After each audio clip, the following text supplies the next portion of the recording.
നമസ്കാരം, പ്രവാസി മലയാളിയിലേക്ക് സ്വാഗതം. ഏറെ പ്രതീക്ഷയോടെ നാട്ടിലെത്തിയ പ്രവാസിക്ക് കിട്ടിയത് എട്ടിന്റെ പണി. കരിപ്പൂർ അന്താരാഷ്ട്ര വിമാനത്താവളത്തിൽ യാത്രക്കാരന്റെ രജിസ്ട്രേറ്റഡ് ബാഗേജിൽ നിന്നും വിലപിടിപ്പുള്ള സാധനങ്ങൾ നഷ്ടപ്പെട്ടതായി പരാതി. 1 ലക്ഷം രൂപ വിലയുള്ള മൊബൈൽ ഫോണും വാച്ചുകളും നഷ്ടപ്പെട്ട പ്രവാസി നാട്ടിലെത്തുന്നത് 5 വർഷത്തിനിടയിൽ ആദ്യ തവണ എന്നാണ് അറിയാൻ കഴിയുന്നത്. മലപ്പുറം അരീക്കോട് വെള്ളേരി സ്വദേശി മുഹമ്മദ് നസീലിനാണ് കരിപ്പൂർ എയർപോർട്ടിൽ നിന്നും ദുരനുഭവം ഉണ്ടായിരുന്നത്. 10-ാം തീയതിയാണ് നസീൽ റിയാദിൽ നിന്നും SG 9576 നമ്പർ സ്പേസ് ജെറ്റ് വിമാനത്തിൽ റിയാദിൽ നിന്നും കരിപ്പൂരിലേക്ക് എത്തിയത്. എന്നാൽ കയ്യിലുണ്ടായിരുന്ന ബാഗിന് തൂക്കം കൂടുതലാണ് എന്ന് കാണിച്ചു റിയാദിലെ എയർപോർട്ടിൽ വെച്ച് തന്നെ 200 റിയാൽ പിഴ അടയ്ക്കുകയും ചെയ്തിരുന്നു. ഇതിന്റെ അടിസ്ഥാനത്തിൽ കയ്യിലുണ്ടായിരുന്ന ബാഗും ലഗേജിലേക്ക് മാറ്റി. ഈ ബാഗിലായിരുന്നു നഷ്ടപ്പെട്ട ഫോണും വാച്ചുകളും സൂക്ഷിച്ചിരുന്നത്. വിമാനമിറങ്ങി ബാഗേജ് പരിശോധന കഴിഞ്ഞ് ബാഗുകൾ എത്തിയപ്പോൾ ആദ്യം നോക്കിയത് അതിൽ ഫോണുണ്ടോ എന്നായിരുന്നു. അപ്പോൾ അക്ഷരാർത്ഥത്തിൽ ഞെട്ടുന്ന കാഴ്ചയാണ് യുവാവ് കണ്ടത്.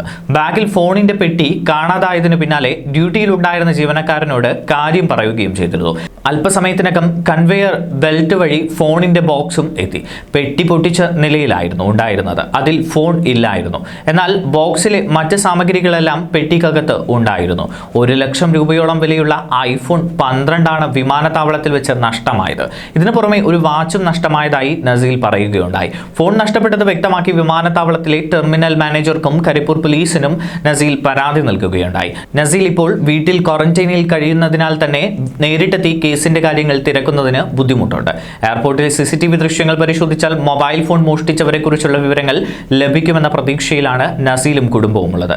പരാതിയിലും CCTV പരിശോധിക്കണമെന്ന് ആവശ്യപ്പെട്ടിട്ടുണ്ട് എന്നും നസീൽ പറഞ്ഞു. റിയാദിലുള്ള ഒരു കഫ്റ്റീരിയയിൽ ജോലി ചെയ്യുന്ന നസീൽ 5 വർഷങ്ങൾക്ക് മുൻപാണ് ഗൾഫിലേക്ക് ജോലി അന്വേഷിച്ചു പോയത്. ജീവിത പ്രാരാബ്ദങ്ങൾ കാരണം ഇത്ര നാളായും നാട്ടിലേക്ക് വരാൻ കഴിഞ്ഞിരുന്നില്ല. 5 വർഷത്തിനിടയിൽ ഇതാദ്യമായാണ് നസീൽ നാട്ടിലേക്ക് വരുന്നത്. കൂടെ ജോലി ചെയ്യുന്ന സുഹൃത്തിന്റെ അനിയന് നൽകാനായി അദ്ദേഹം തന്നയച്ചിട്ടുള്ള മൊബൈൽ ഫോണാണ് നസീലിന്റെ ബാഗിൽ നിന്നും നഷ്ടപ്പെട്ടിരിക്കുന്നത്. എയർപോർട്ടിലെ ജീവനക്കാരാണോ മറ്റേതെങ്കിലും യാത്രക്കാരാണോ മൊബൈൽ ഫോൺ മോഷ്ടിച്ചിട്ടുള്ളത് എന്നത് വ്യക്തമാക്കണമെങ്കിൽ CCTV ദൃശ്യങ്ങൾ ലഭിക്കേണ്ടതുണ്ട്. ഫോൺ തന്നയച്ച സുഹൃത്ത് ഇതുവരെ ഒന്നും പ്രതികരിച്ചിട്ടില്ല. എന്താണ് സംഭവിച്ചത് എന്നറിയാൻ വേണ്ടി കാത്തിരിക്കുകയാണ് അദ്ദേഹവും. 5 വർഷത്തിന് ശേഷം നിരവധി പ്രതീക്ഷകളുമായിട്ടാണ് നസീൽ നാട്ടിലേക്ക് തിരിച്ചെത്തിയത്. വിവാഹമടക്കമുള്ള സ്വപ്നങ്ങൾ ഈ വരവിന്റെ ലക്ഷ്യമായിരുന്നു. ന്യൂസ് ഡെസ്ക് പ്രവാസി മലയാളി.